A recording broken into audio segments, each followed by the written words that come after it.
The girl was born into a world that most people could only imagine. Her father was a billionaire who owned companies, hotels and properties across the globe.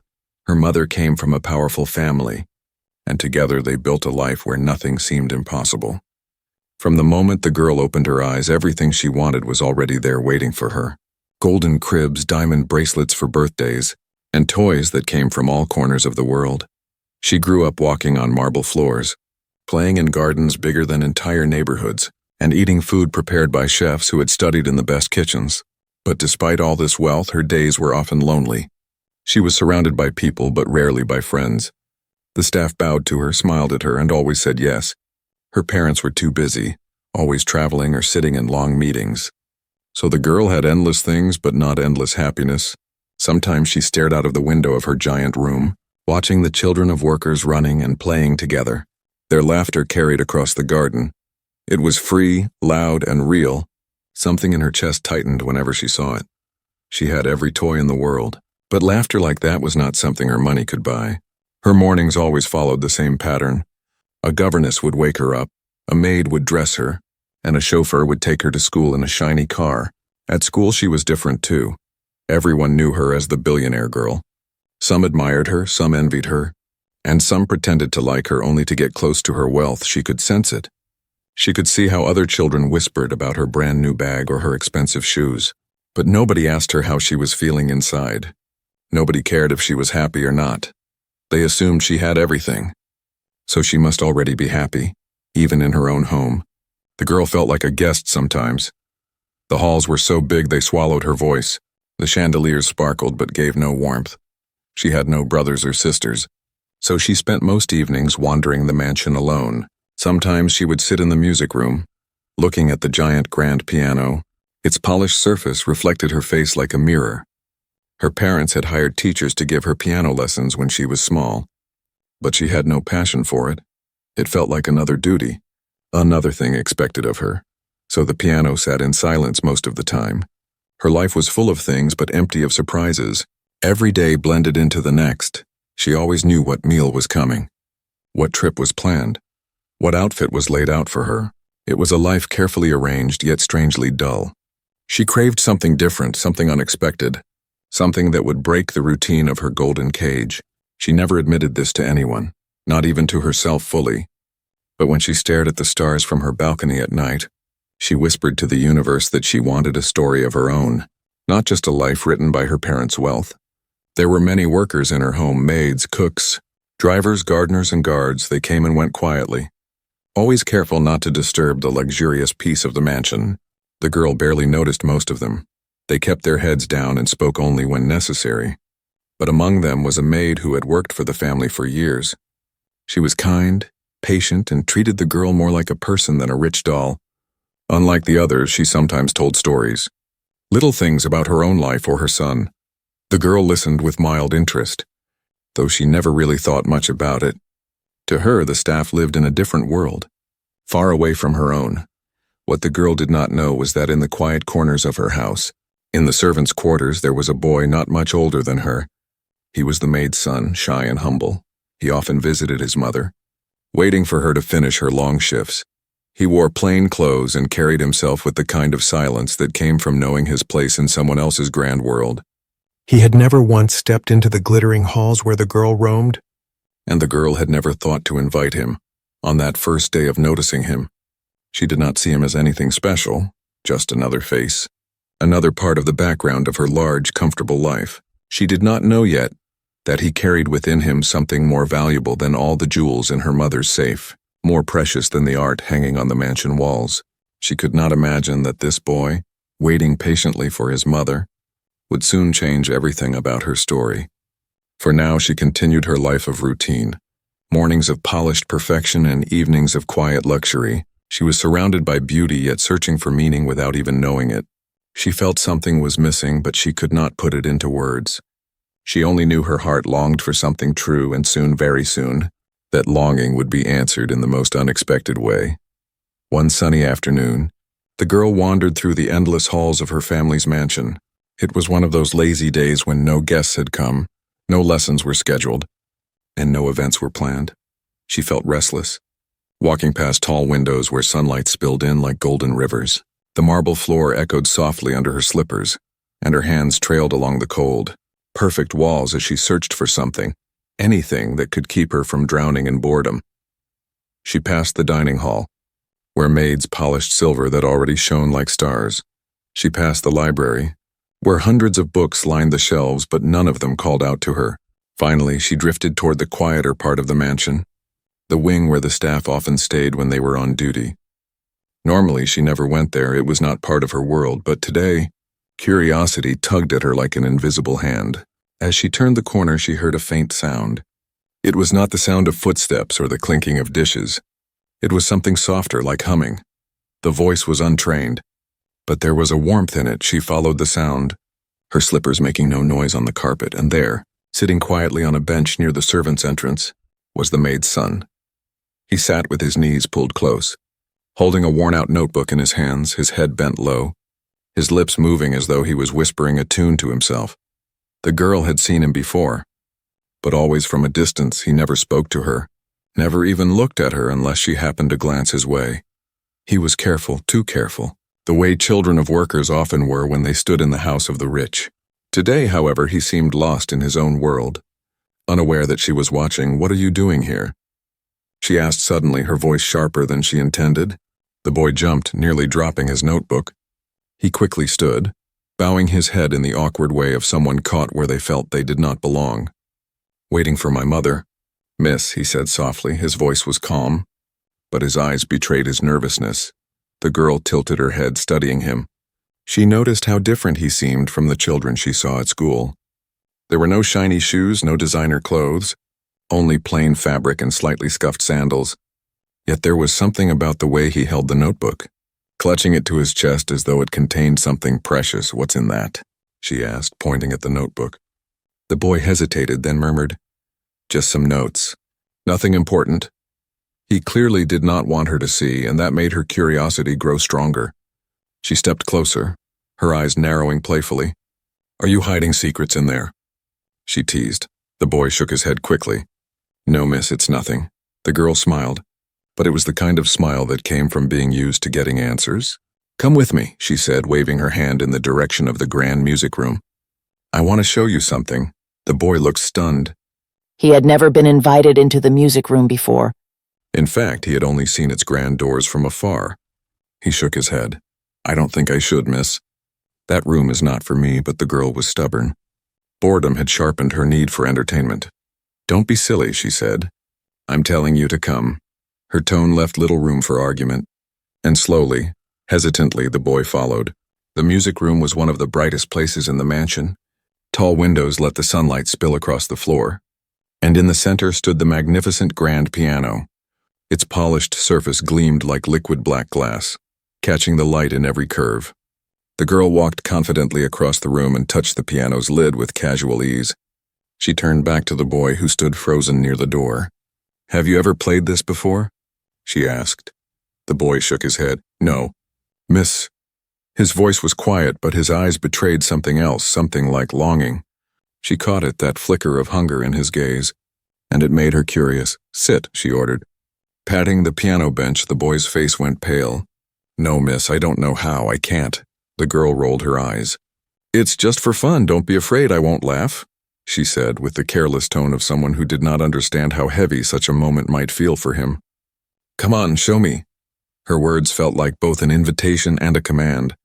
The boy hesitated, his hands gripping the worn edge of his notebook tightly. He had spent years scribbling notes inside it, years imagining what it would feel like to sit before a real piano. Now the chance had come, and yet it felt unreal. Slowly, as if in a dream, he walked toward the piano. His steps were light, almost uncertain. He placed his notebook gently on the edge of the piano, afraid to scratch its surface. Then, with a breath so deep it trembled in his chest, he lowered himself onto the bench. The girl leaned against the side of the piano, arms folded, her face filled with playful curiosity. To her, this was still a game, a way to fill a boring afternoon. To him, it was a moment that made his heart pound harder than it ever had before. And there, in the golden light of the afternoon, the stage was set. The girl expected nothing, but the boy carried everything in his fingertips. The story that would change both their lives was about to begin. Though neither of them realized it yet, the boy sat on the piano bench, his hands resting awkwardly on his knees. His heart was beating so fast that he thought the girl might hear it. He had dreamed of this moment many times, sitting in front of a real piano, but never once had he believed it would actually happen. And now, here he was, facing the instrument that gleamed under the sunlight like a treasure chest. The girl leaned against the edge of the piano, watching him with a casual smile. To her, this was only a game. She wanted to see him stumble, to watch his fingers hit the wrong keys and produce funny sounds. It was entertainment, nothing more. She was not cruel, but she was careless. And like many who were born into comfort, she thought little of how important this moment might feel to someone else. "Go on," she said, tapping the shiny surface with her nails. "Play something for me. It doesn't have to be good. Just make a sound." The boy swallowed hard. He wanted to explain that he had never been taught, that his fingers only knew melodies from memory, and that he had practiced only on an old broken keyboard his mother had rescued from the trash. But the words stuck in his throat. He looked at the grand piano, its ivory keys like rows of teeth waiting to bite. He had never touched anything so beautiful, so perfect. The girl tilted her head. "Impatient now. Don't tell me you're scared. It's just for fun. Just press a key. It can't hurt you." She gave a small laugh, light and teasing. Her voice was not unkind, but it was dismissive. She truly believed this was nothing more than a moment to pass the time. The boy finally lifted his hands. His palms were damp with nervous sweat. He hovered above the keys, not daring to press down. He closed his eyes for a second, remembering the sounds he used to imagine in his head late at night when sleep refused to come. He remembered tapping rhythms on the table, scribbling notes into his worn notebook, and humming softly when no one was listening. His fingers trembled. The girl noticed and smirked. "Are you shaking because of the piano?" She teased. "Come on, it won't bite." Something inside him stirred then. A spark of pride. He didn't want to be laughed at. He didn't want to be just the maid's son who sat frozen in front of the piano. He wanted just once to show something real, something that came from his heart, even if she didn't understand it. With a deep breath, he pressed down a single key. The sound rang out clear and pure. The note floated in the room, sharp against the silence. His chest tightened. It was only one note, but it felt like the first drop of rain before a storm. The girl clapped slowly, sarcastically. "Well done." "One note," she said with a grin. "Now try another, make a song. Or whatever it is you think you can do." Her words stung, but they also pushed him. If this was a joke to her, then he would make sure she never laughed again. He pressed another key, then another. His fingers moved carefully at first. Then with more confidence the sound grew, small fragments of a melody taking shape. The girl's smile faded just a little. She had expected clumsy banging, but what she heard was different. Even though it was unpolished, there was a rhythm, a whisper of something greater. The boy leaned into the music. Closing his eyes now, his fear slowly melted. His body remembered what his heart had always carried. The piano responded to him like an old friend. The keys sang under his touch, and soon a tune began to flow. Uneven but alive, raw but powerful. The girl straightened, her playful smirk gone. She didn't understand what was happening. She had wanted fun, a silly moment to fill her boredom, but now something in the room felt heavier. It was as though the walls themselves leaned closer to listen. The boy forgot she was even there. The mansion, the marble, the golden chandeliers, all of it faded. He was in his own world, the world he had always dreamed of. Each note carried his feelings, his longing, his hunger, his joy. He played like someone who had been waiting all his life for this one chance. The girl stood silently, her lips slightly parted. Her heart gave a small, unfamiliar flutter. She had never seen anyone play like this. Not her expensive tutors, not the musicians her parents invited to parties. They played with skill, but he played with something else, something she couldn't name yet. When the boy finally lifted his fingers, the sound lingered in the air before fading into silence. His chest rose and fell quickly. His hands trembled, not with fear this time, but with the energy of what he had just unleashed. The girl did not clap, she did not laugh. She only stared. Her world, usually so predictable, had shifted just slightly. And though she didn't admit it, she was curious now, deeply curious, about the boy who had just turned a careless request into something unforgettable. The boy's fingers rested on the keys, and for a moment he did not dare move. The sound he had just created still floated in the air, soft and trembling. The room felt different now, as though the sunlight itself had paused to listen. He swallowed hard, his eyes closed, his chest rising and falling as if he had run a long race. The girl leaned forward, her arms no longer crossed. She had expected clumsy sounds, broken notes that would make her laugh. But instead something inside her chest stirred, something she couldn't explain. She wanted to tell him to stop, yet she couldn't. Her voice stayed trapped in her throat. The boy pressed another key and another. This time the sound flowed smoother. His hands, though untrained, moved with a kind of secret memory. Every note seemed to know where it belonged. He let himself go, losing the fear. The piano, untouched for months, finally came alive. Its voice was full, rich, and filled the grand room in a way no tutor's practice ever had. His body leaned into the music. His shoulders relaxed, his fingers flew faster. It was no longer hesitation, it was release. Years of silent hunger poured out in sound. The melodies rose and fell like waves, sometimes gentle, sometimes powerful, always alive. The girl's eyes widened. She had seen pianists at her parents' parties, dressed in black suits, their fingers moving with perfect control. They were skilled, but their music felt like glass, clear but cold. What she heard now was different. It was fire, it was hard, it was raw, as if every key carried a secret story. The boy forgot himself. He forgot that he was the maid's son, that he was sitting in a mansion where he did not belong. In this moment, the piano belonged to him. His fingers spoke the language of his soul. His notebook, filled with scribbled tunes, came alive through the keys. It was imperfect, yet beautiful, wild yet pure. The girl took a step closer. She did not notice her breath quickening. She did not realize her hands had curled into fists at her side. She only knew she could not look away. The careless game she had started was no longer a game. Something far bigger was happening before her eyes. The boy's head tilted slightly as he played, his expression lost in the sound. Every note seemed to lift the weight from his shoulders. Notes that had once been trapped in his imagination now filled the room like light. He played faster, stronger, his heart pounding with each rise and fall of the melody. At one point, he struck a series of chords so deep and rich that the floor seemed to hum. The girl's breath caught. She felt a strange pull inside her chest, like the music was speaking to her. She had never felt this way before. Not with all her lessons, not with all her wealth. It was as if he had reached into her heart and pressed the keys inside her soul. The boy did not stop. The more he played, the freer he felt. His nervousness had vanished, replaced by a fire he could not contain.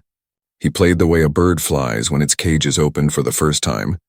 He played as if this one chance might be the only chance he would ever have, and the girl, the billionaire girl who had everything, stood silent, powerless before the truth of his music.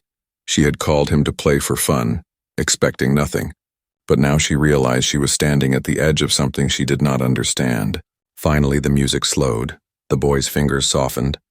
The notes fell like raindrops fading after a storm. The sound grew gentler, softer, until only silence remained. His hands dropped to his lap, trembling not from fear, but from the power of what he had just released. The room was quiet, so quiet the girl could hear her own heartbeat. She wanted to speak, to say something sharp or clever, but no words came. Instead, she simply stared, her eyes wide, her lips parted. The boy lowered his head, ashamed now, afraid he had gone too far. "I'm sorry," he whispered. His voice was barely audible. "I shouldn't have."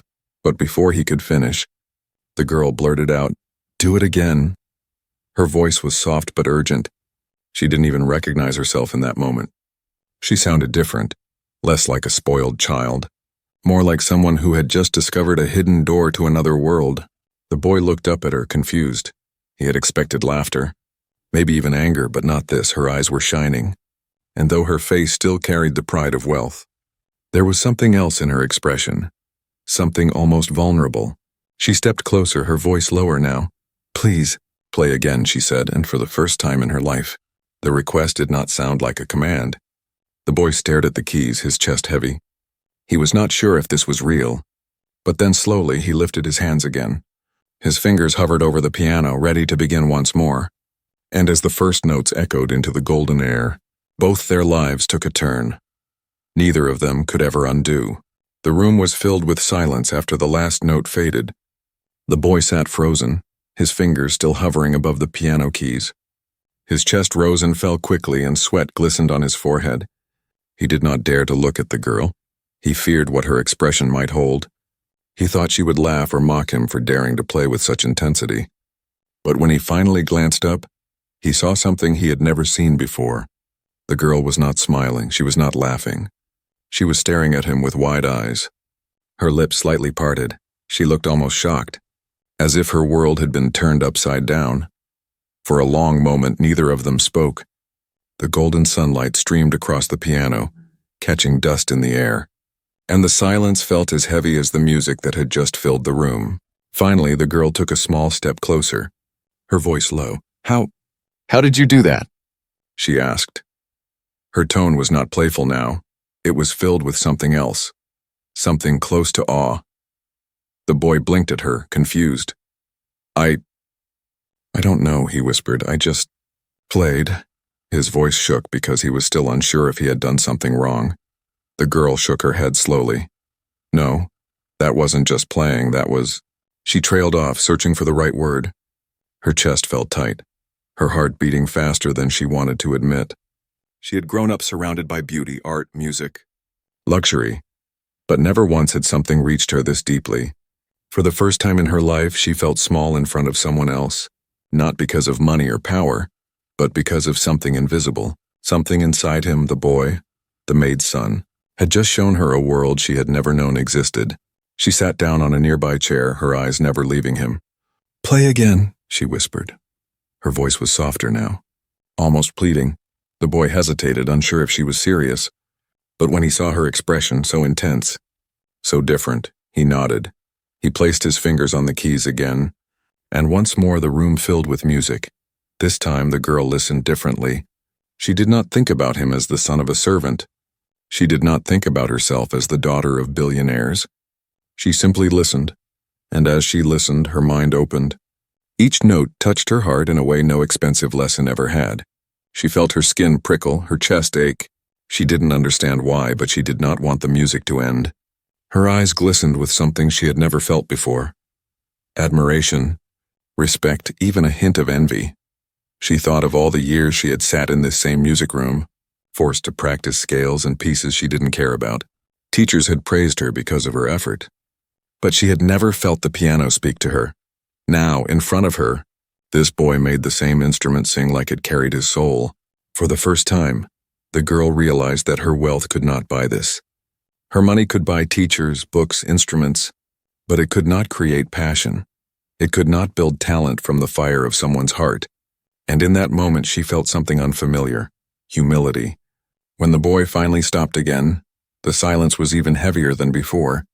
The girl leaned forward, her elbows on her knees, staring at him. You're incredible," she whispered. The boy looked away, his face red. He shook his head quickly. "No, miss, I'm not. I only practice sometimes," but she wasn't convinced. She had seen enough to know what she had just witnessed was not ordinary. She had watched musicians all her life, but none had moved her like this. She leaned closer, lowering her voice. "You're a genius," she said. The boy's eyes widened in shock. He shook his head harder. "No, miss, please don't say that." His voice was trembling. Almost afraid of the word, the girl sat back, her mind spinning. She had started this moment out of boredom, a careless game to pass the afternoon, but now, she could not stop thinking about the boy. His music had unlocked something in her, something she had not known she was missing. She thought of the nights she had stared at the stars, wishing for something real, and now here it was, sitting in front of her on a worn piano bench. She studied him carefully, noticing the way his hands still shook, the way his notebook sat on the piano like a hidden treasure. She realized then that behind his quiet face was a storm of music, of dreams, of emotions he had never been able to share, and she, without knowing it, had opened the door. For the first time in her life, the billionaire girl felt truly awake. Her world of glittering chandeliers and polished halls seemed smaller now, compared to the vast universe she had just glimpsed in his music, and she knew deep in her heart that this was only the beginning. The girl could not stop thinking about what she had just heard. The boy's music still echoed in her mind, every note clinging to her heart like a secret whisper. She had thought it was only luck, perhaps a single moment of beauty, but the more she looked at him, the more she realized this was something deeper, something that had been hidden for a long time. Her curiosity grew. She wanted to know everything. Who had taught him? Where had he learned such skill? Why had nobody told her before that her maid son carried such a gift? Her voice was firm now, though softened by wonder. Who taught you this? Tell me the truth. The boy lowered his gaze. His fingers brushed against the worn notebook he had placed beside the piano. He hesitated, his lips pressing together as if unsure whether he should speak. Finally, in a low voice, he answered, "No one, miss. I taught myself." The girl frowned. "That's impossible." "You can't play like that without a teacher," she said, almost offended. Her tutors had always told her that skill came from hours of strict lessons. Careful study and discipline. She had hated it, struggled with it. But here he was, making the piano sing without ever having a teacher. The boy shook his head gently. "I had no teacher, miss. I listened. I watched. I imagined. My mother found an old keyboard once. Broken and missing keys. I played on it for years. Sometimes I fixed the broken parts with tape. Sometimes I just tapped on the table when it stopped working. I wrote in my notebook, little by little, what I heard in my mind. That is all." The girl stared at him in disbelief. Her chest tightened. She tried to picture him in some tiny room, hunched over a broken keyboard, practicing until his fingers hurt, writing down notes in the same notebook he now held like treasure. It felt unreal. How could someone with nothing create something more beautiful than all her lessons and expensive instruments? The maid, who had been standing quietly in the background, finally spoke. Her voice trembled with both pride and fear. "Miss, my son has always been like this since he was small." He would listen to the sound of raindrops, to the hum of machines, to footsteps, and he would tap the patterns. He never had toys like you, but music. Music was his toy, his game, his dream. I tried to stop him sometimes. I feared he would lose focus on his studies. But he never stopped. Music is inside him. He cannot escape it. The girl turned to the maid, her eyes wide. "Why didn't you tell anyone?" she asked. The maid lowered her head, her hands twisting nervously. "Who would listen to me, miss? Who would care about the son of a maid? In this house we are only shadows. We serve quietly and we leave quietly. My boy's gift is his. But I never thought the world would see it." Until now, the girl felt something shift in her heart. She looked at the boy differently, not as a servant's child, but as someone carrying a treasure hidden in silence. She realized how blind she had been, living in her palace of glass, surrounded by wealth yet unaware of the jewels hidden in the people around her. The boy sat quietly, his shoulders slightly hunched, as if afraid his secret had been too much to reveal. He whispered, "Please don't tell anyone. Miss, they will laugh. They will say I don't belong here. They will say I shouldn't touch the piano again." The girl shook her head, her voice surprisingly firm. "No one will laugh. Not while I am here," she said. Her words surprised even herself for the first time. She felt protective of someone outside her golden circle. She felt like she had discovered a secret meant only for her, and she would guard it fiercely. The boy's eyes flickered up, a mixture of fear and hope shining in them. He had spent his life believing his music was only for himself, something to be played in secret, never to be shown, but now someone had seen it, someone who mattered in the world he did not belong to. The girl leaned closer, lowering her voice. "You are not just a boy with a notebook, you are special," she said. The word hung in the air, soft yet powerful. The boy shook his head again, but this time it was weaker. His heart wanted to believe her, even if his mind could not. The maid looked at her son with tears in her eyes. She had always known deep inside that his gift was rare, but hearing someone else recognize it, especially the daughter of the house, gave her a strange, trembling pride for once. Her son was not invisible. The girl sat back slowly, her thoughts racing. All her life she had been told she was special because of her name, her family, her wealth. But for the first time, she saw someone special for a reason that had nothing to do with money. The boy's genius came from his heart, his struggle, his dreams. And she could not stop thinking about it that night. When she lay in her soft bed under golden lights, she closed her eyes and still heard the music. It followed her into her dreams, wrapping around her like a secret melody. And when she woke the next morning, she knew with certainty that nothing would ever feel the same again. The next days in the mansion felt different. The girl could not look at the boy the same way anymore.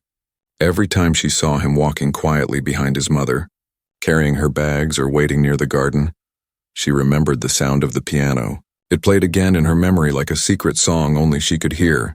At first, she kept the discovery to herself. It was her secret, something too precious to share. She was afraid that if others knew, they would not understand. They would laugh, or worse, they would try to control him. But the music inside her was too heavy. Too alive, she wanted someone else to hear it, to know that she had not imagined it one evening. When her parents returned home from a long trip, she found her chance. They were seated in the grand dining room, talking about business and politics, their voices heavy with the same topics that always bored her. She leaned forward and said, "Father, Mother, I want you to hear something." Her father raised an eyebrow. "What is it now?" he asked, amused. He was used to her sudden demands. Her mother sighed, adjusting the diamond bracelet on her wrist. "Another performance? Didn't we already hire tutors for you?" she said. The girl shook her head quickly. "Not me, someone else. You have to hear him." Her parents exchanged puzzled looks, but her insistence caught their attention. They followed her to the music room, curious but not expecting much. When they entered, the boy was already there, standing nervously by the piano. The girl had begged him earlier to play. He had resisted, terrified of the idea, but her determination had finally broken through his fear. His mother stood nearby, wringing her hands, whispering prayers under her breath.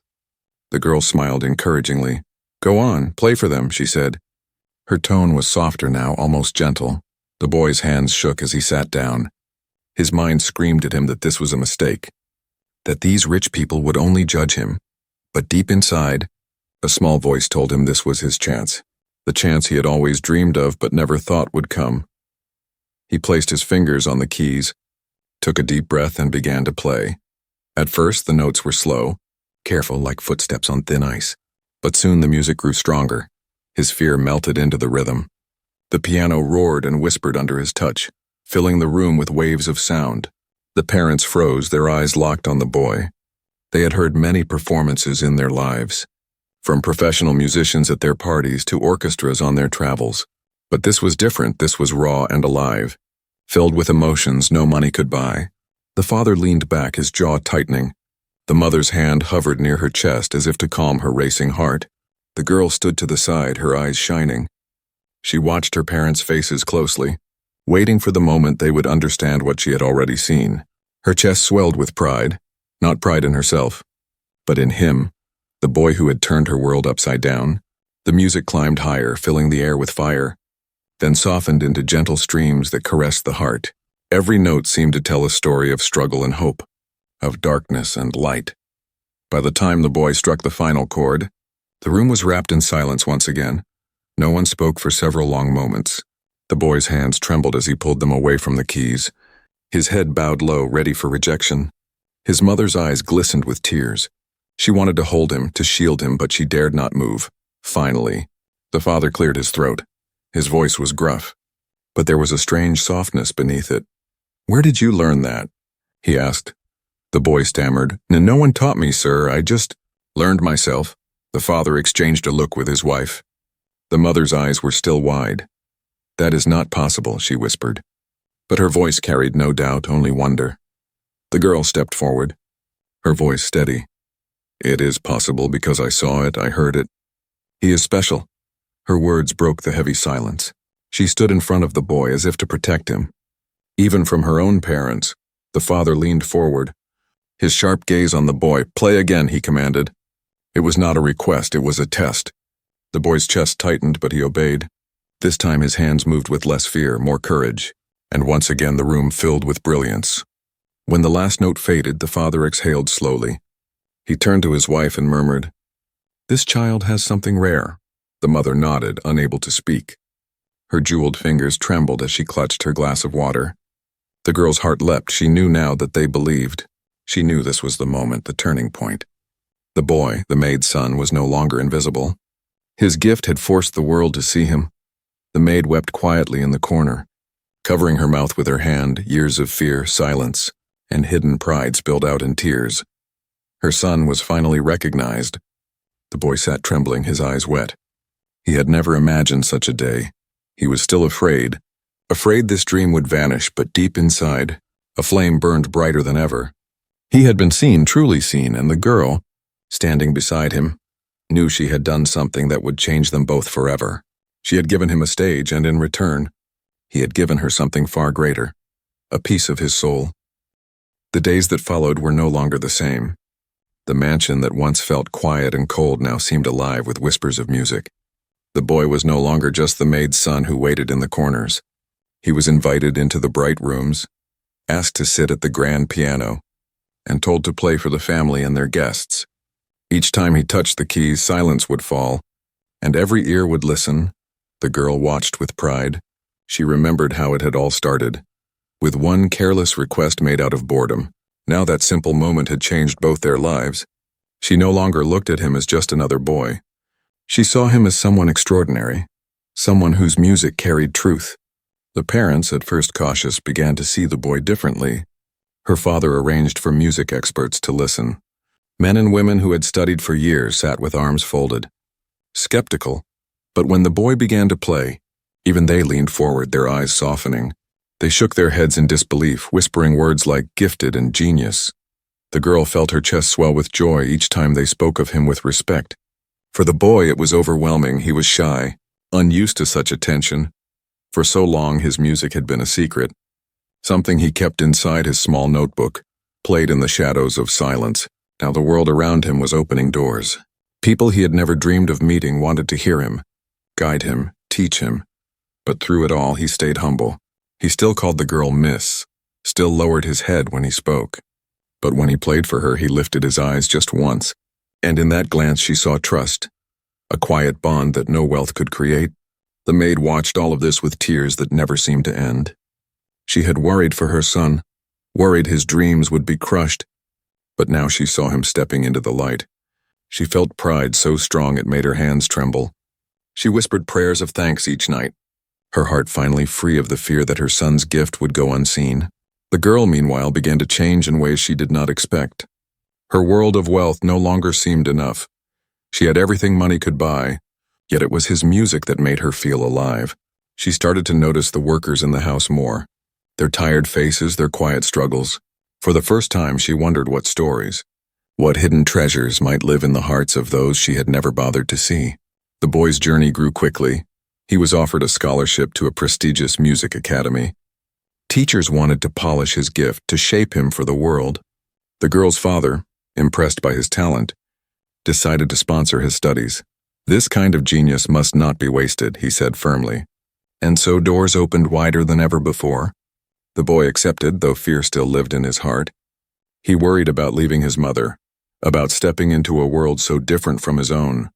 But when he looked at the piano, when he felt the music rise inside him, he knew this was his path. He was born for it, and no fear could hold him back. On the day he left for his first audition at the academy, the girl stood beside him. She handed him his old notebook, the one filled with scribbled notes and broken dreams. "Don't forget this," she said softly. This is where it all began. The boy held it close. His eyes wet, he nodded, unable to find the words. At the academy, he stunned the judges.